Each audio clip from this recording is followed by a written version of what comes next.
শ্রীরামের ডাক এসেছে, যেতে তো হবেই। 22শে জানুয়ারি কাক ভোরে অভিষেকের সঙ্গে মুম্বাই ছাড়লেন অমিতাভ বচ্চন।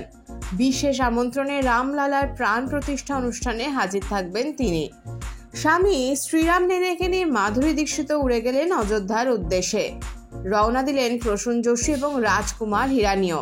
প্রত্যেকের মতোই কালিনা বিমানবন্দরে দেখা গেল জ্যাকি শ্রফকেও।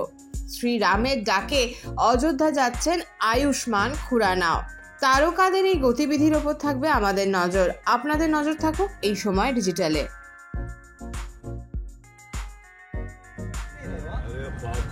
दादा समोर दादा जय श्रीराम दादा समोर बाजूला बच्चन अमिताभ सर अमिताभ सर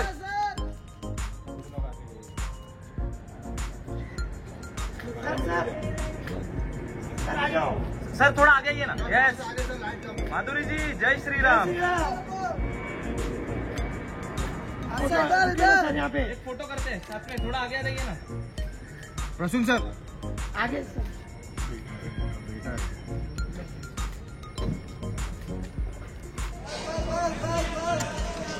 भाई यहाँ पे